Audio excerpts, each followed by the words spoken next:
Assalamualaikum warahmatullahi wabarakatuh. Di mana saja teman-teman berada, semoga semuanya sehat walafiat insyaallah. Amin ya rabbal alamin. Terima kasih telah menonton video ini. Bertemu lagi dengan saya Ummu Tauhid. Kali ini saya akan kembali membacakan kisah tokoh Islam. Beliau adalah Khalifah Rasyidin keempat, Ali bin Abi Thalib. Jalur keturunannya Ali bin Abi Thalib adalah Ali bin Abi Thalib merupakan saudara sepupu dari Rasulullah SAW. Karena ayah Ali bin Abi Thalib dan ayah Rasulullah adik kakak saudara sekandung. Juga Ali merupakan anak asuh dari Rasulullah dan sekaligus sebagai menantunya. Ali bin Abi Thalib dilahirkan di Hijaz, Makkah. Menurut riwayat, Ali dilahirkan 10 tahun sebelum Nabi Muhammad SAW mendapat wahyu sebagai Nabi atau Rasul Allah, sekitar tahun 601 Masehi. Kehidupan Ali bin Abi Thalib sejak umur 6 tahun diambil oleh Rasulullah sebagai anak asuh, sebagaimana Rasulullah pernah diasuh oleh ayahnya Ali bin Abi Thalib.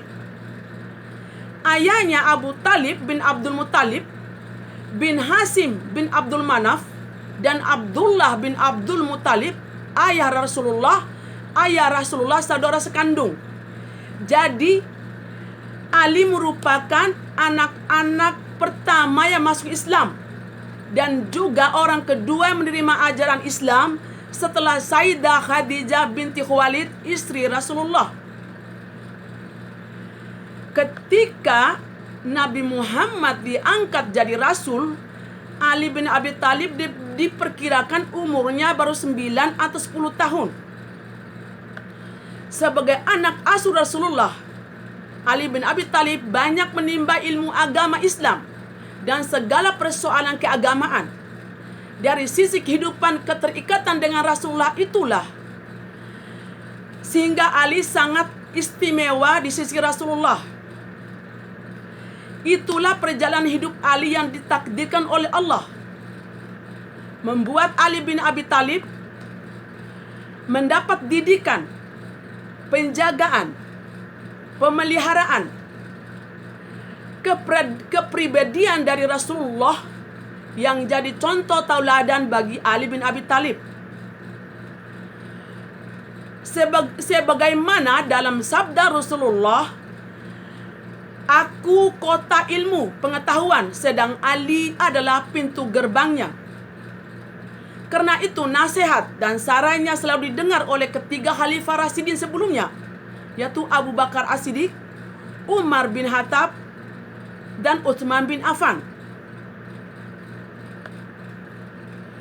Sewaktu Rasulullah hijrah ke Madinah dengan Abu Bakar As-Siddiq, Ali diperintahkan untuk tinggal di rumah Rasulullah dan tidur di tempat tidurnya untuk mengelabui kaum Quraisy yang ketika itu punya rencana untuk membunuh Rasulullah. Ali pun dengan senang hati tidur di tempat tidur Rasulullah tanpa rasa takut sedikit pun. Lalu di Madinah, Rasulullah menjodohkan putrinya Fatimah Az-Zahra dengan Ali bin Abi Thalib. Ketika itu umur Fatimah baru 15 tahun. Ali dan Fatimah saling mencintai satu sama lainnya. Kisah cinta keduanya ini jadi hikayat yang sangat menarik dalam sejarah Islam. Di masa kekuasaan Ali bin Abi Thalib merupakan masa-masa yang sulit dalam sejarah Islam. Karena saat itulah terjadi perang Saudara pertama dalam ajaran Islam. Masa pemerintahan Ali bin Abi Thalib menyebabnya kekecauan terjadi saat pemerintahan khalifah sebelumnya yang tidak bisa diselesaikan dengan mudah, yaitu kekuasaan Utsman bin Affan yang sebelumnya tidak bisa diselesaikan dengan mudah karena banyak kekacauan, fitnah demi fitnah bergejolak, kesalahpahaman di antara sesama muslim makin kuat sehingga perang saudara bergejolak.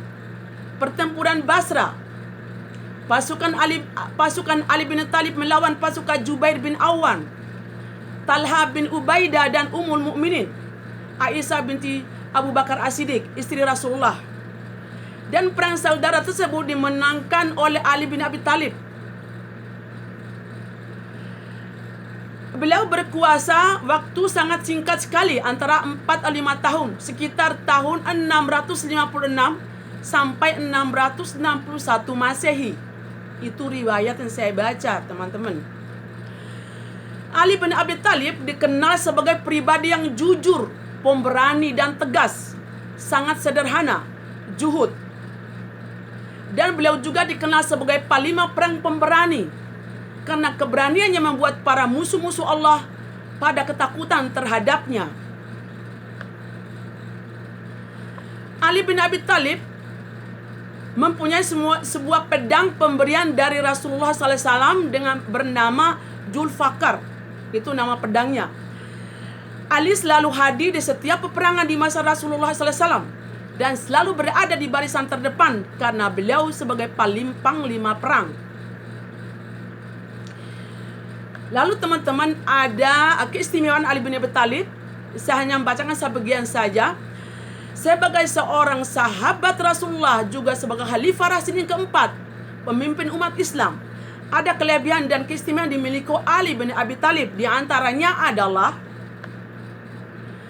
beliau merupakan orang awal masuk Islam dan orang nomor 1 dari anak-anak yang memeluk Islam, dan juga orang yang kedua menerima ajaran Islam setelah Khadijah binti Khuwailid, istri Rasulullah SAW. Di usia sekitar 10 tahun Ali waktu menerima agama Islam. Juga karena beliau merupakan saudara sepupu dan juga anak asuh Rasulullah, dan sering melakukan sholat bersama dengan Rasulullah sejak Ali masih kecil. Di awalnya beliau masuk Islam. 2.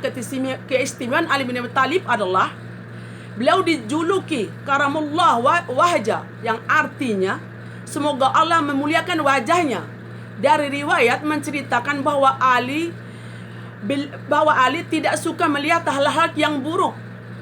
Bahwa Ali tidak suka melihat hal-hal yang buruk, atau tidak suka melihat hal-hal yang kurang sopan. 3. Keistimewaan Ali, beliau merupakan pembicara dengan beliau mampu berbicara dengan ahli kubur, mampu mengobati orang yang menderita lumpuh, mampu menyatukan kembali tangan yang terputus, mampu mengembalikan tangan yang telah terpotong atas izin Allah, dan mampu menyembuhkan penyakit juga atas izin Allah, dan banyak lagi keistimewaannya, teman-teman. Lalu 4, Ali mendapat pujian dari Rasulullah melalui sabda Rasulullah kepada bintinya, pada putrinya Fatimah Azhar. Ali mendapat pujian dari Rasulullah melalui sabda Rasulullah kepada bintinya atau putrinya Fatimah Az-Zahra adalah, Ali sebagai orang pemimpin dunia dan akhirat. Ali juga sebagai wali penolong Allah, wali Rasulnya, dan wali kaum muslimin. Juga Ali adalah sahabat yang paling diberi kepercayaan untuk memutuskan suatu perkara. Juga Ali adalah pintu gerbang ilmu, dan Rasulullah bagaikan kota ilmu. Juga Ali orang yang dicintai orang-orang mukmin dan dibenci oleh orang-orang munafik. Ali mempunyai kebanggaan yang sangat mulia, mempunyai mertua seperti Rasulullah, memiliki istri seperti Fatimah Az-Zahra binti Rasulullah sebagai salah satu ahli sorga dari 4 wanita ahli sorga, dan mempunyai anak seperti Hasan dan Husain, cucu Rasulullah. Tadi teman-teman saya sebutkan bahwa Fatimah Az-Zahra binti Rasulullah adalah merupakan salah satu 4 dari ahli sorga, dari 4 wanita ahli sorga. Perlu teman-teman ketahui, 4 wanita ahli sorga adalah 1. Maryam binti Imran, ibu Nabi Isa alaihissalam. Yang kedua, Asia binti Mujahim, istri Fir'aun, yang merupakan ibu angkat dari Nabi Musa alaihissalam.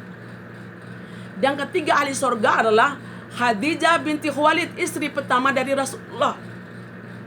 Dan terakhir adalah Fatimah binti Zahra. anak sayangan Rasulullah sallallahu alaihi wasallam. Itu tadi teman-teman keistimewaan Ali bin Abi Thalib. Juga ada pokok-pokok pikiran Ali bin Abi Thalib, di antaranya adalah sebagai Khalifah Rasyidin, pemimpin umat Islam yang keempat. Ali bin Abi Thalib mempunyai pokok pikiran atau kata-kata mutiara yang dimiliki oleh Ali bin Abi Thalib, antaranya adalah kesabaran itu ada dua macam. Sabar atas sesuatu yang tidak kau ingini, dan sabar atas sesuatu atas kau ingini. Yang kedua, jangan melibatkan hatimu dalam kesedihan atas masa lalumu, atau kamu tidak akan siap untuk apa yang akan datang.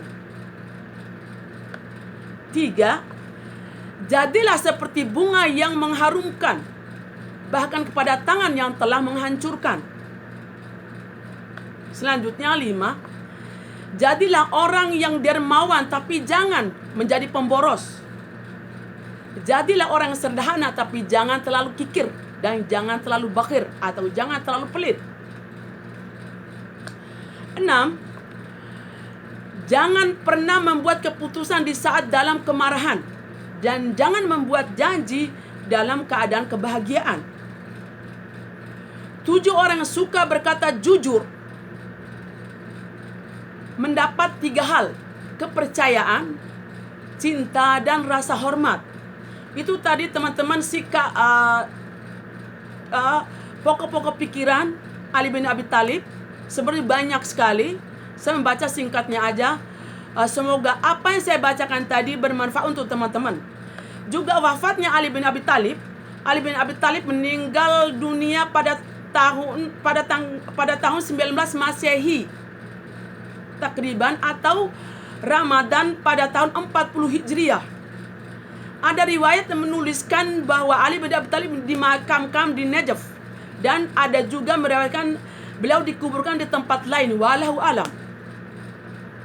Itu hanya singkat-singkat kecil saja saya bacakan tadi teman-teman. Kalau dibacakan panjang sekali.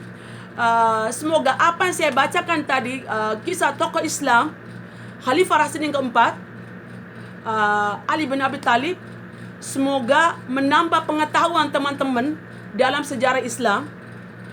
Juga semoga kita juga panjang umur, sehat walafiat. Bertemu lagi dengan saya di video lainnya insyaallah. Wassalamualaikum warahmatullahi wabarakatuh.